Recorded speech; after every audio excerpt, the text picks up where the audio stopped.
Bonjour, je m'appelle Marco Sivirine et aujourd'hui je voulais vous parler de l'utilisation de la nourriture en rapport avec les relations sexuelles dans les chansons françaises.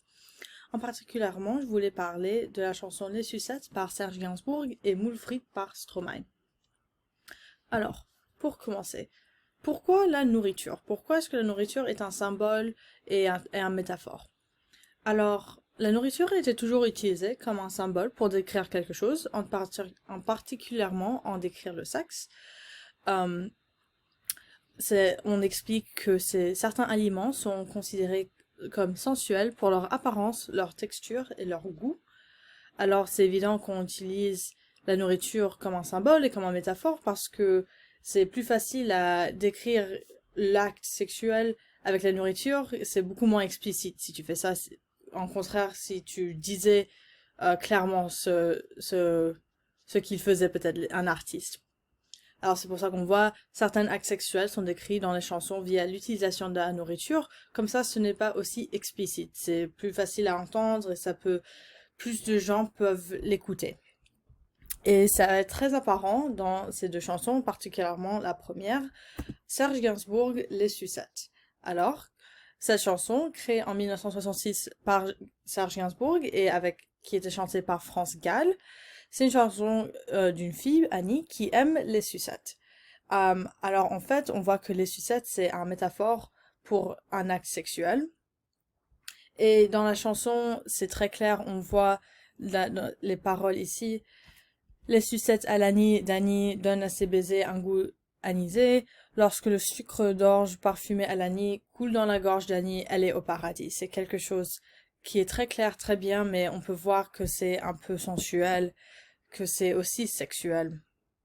Alors, le plaisir dans sa chanson est décrit comme quelque chose de bon et de doux, avec Annie, qui est chantée et qui est aussi France Gall, qui agissent dans une manière un peu enfantine. Alors, en vérité, France Gall ne savait pas de quoi sa chanson parlait, elle croyait que c'était vraiment les sucettes. Alors c'est pour ça que si on voit un clip en ligne, elle chante, elle sourit quand elle chante, elle a gagné l'Eurovision avec sa chanson. Et ça montre que beaucoup de monde ne savait pas de quoi cette chanson elle parlait en fait. C'est un peu cache-cache, on parle pas du sexe, mais on peut parler du sexe si on parle de la nourriture. Alors, je voulais un peu parler de ça avec des amis de ma famille, Jérôme et Nathalie, ils sont français, et je leur posais la question de quoi sont leurs pensées sur cette chanson, parce qu'ils ont grandi dans la génération de Serge Gainsbourg et de France Gall, alors voici leurs pensées. Ok, alors c'est quoi vos pensées sur la chanson Les Sucettes par Serge Gainsbourg? Alors, pour moi, c'est une chanson qui est sortie dans les années 60, qui était faussement naïve. Et Serge Gainsbourg a fait chanter cette chanson à une fille qui était peut-être adolescente, je ne sais pas quel âge elle avait, et qui manifestement ne comprenait pas du tout ce qu'elle chantait. Et c'est toute la perversité de Serge Gainsbourg qui lui fait chanter des choses horribles, coquines, voire plus que coquines, à une fille qui comprend manifestement pas.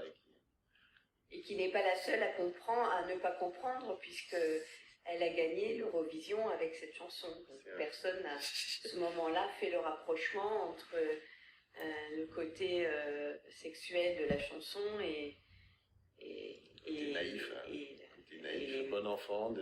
Et les sucettes à l'année, quoi. Mais Serge Gainsbourg, lui, il connaissait, non? De quoi la chanson parlait. Ah oui, c'est lui qui l'a écrit. Qui l'a écrit. Oui, c'est lui, hein. Donc lui, il savait pertinemment le double sens. Ce qu'il lui mettait dans la bouche, comme... les mots qu'il lui faisait dire.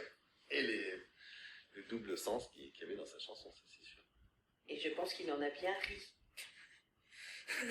Il a trompé un peu tout le monde avec cette chanson. Oui. Enfin, une partie de la société française de l'époque qui était un peu coincée. On est dans les années 60 et c'est vrai que la sexualité n'était pas un sujet très abordé. Merci. De rien. C'était facile. Alors, on peut voir dans cette discussion que maintenant c'est apparent de quoi cette chanson elle parle. mais dans les années 60, c'était pas très apparent, même la chanteuse France Gall ne savait pas, et on peut voir comment la nourriture peut cacher un peu, elle peut avoir un double sens, comme Jérôme a dit, que et Serge Gainsbourg, lui, il savait de quoi sa chanson, elle parlait, de quoi, mais l'audience et France Gall, elle ne savait pas. Et c'est c'est différent de la chanson Moule Frite par Stromae. Alors, sa chanson, qui était influencée en fait par les sucettes, Stromae, il a créé Moule Frite en 2013.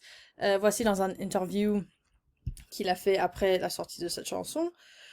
On peut voir que c'est en fait un peu une réponse à les sucettes pour voir que le sexe, les rapports sexuels, les relations sexuelles peuvent être dangereuses. Alors, cette chanson, elle parle d'un monsieur, Polo, qui aime beaucoup les moules frites. Et les moules frites, ici, sont une métaphore du sexe lui-même, mais Stromae illustre à quel point le sexe peut être dangereux. On peut voir ça dans les paroles. Et Stromae joue avec la conjugaison française. On peut voir dans la première phrase « Polo aime les moules frites, sans frites et sans maillot ». « Aime » c'est dans le présent. Mais on peut voir un peu après Polo aimait les moules frites, sans frites et sans maillot. Là, on voit c'est l'imparfait, c'est le passé, que quelque chose s'est pas bien arrivé et que Polo n'est plus là avec nous. Alors, là, Stromae, il décrit comment le plaisir, c'est quelque chose qui fait partir du sexe, mais aussi, c'est pas tout. Il y a quelque chose qui est dangereux avec les relations sexuelles aussi, c'est important qu'on reconnaisse. Et c'est cette différence qui est illustrée en utilisant les moules frites, aussi une nourriture, pour décrire son point. Il ne dit pas directement, mais il le dit en disant une histoire avec des moules et des frites. Alors, l'importance de ces métaphores, la chanson française est bien sûr compris des jeux de mots. On peut voir ça avec Stromae et comment il joue avec la conjugaison française. La musique est aussi un moyen de discuter des sujets tabous et de discuter les pensées des artistes au public. On peut voir ça avec Serge Gainsbourg et comment, dans les années 60, on parle pas vraiment de la sexualité et de la relation sexuelle, mais on peut en parler si on parle de Annie avec ses sucettes. Et maintenant, même en 2013, c'est un sujet qui est un peu tabou, bien sûr. On parle pas des maladies transmises pendant le sexe. C'est quelque chose que c'est très apparent dans notre société, mais peut-être c'est plus facile si on y parle en façon plus indirecte avec de la nourriture. Mais on peut voir que ça reflète en fait les vraies pensées de Stromae, que comment le même acte, qui va aussi dans mon troisième point, aussi que le même acte ça peut être bien, on peut voir ça avec Serge Gainsbourg, ça peut être plein de plaisir et de bonheur, mais aussi ça peut être très dangereux et il faut qu'on fasse attention.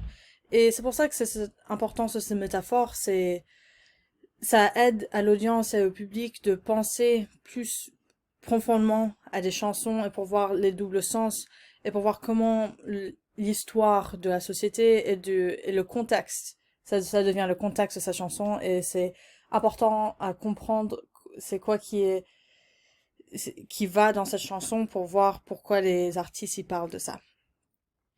Merci beaucoup.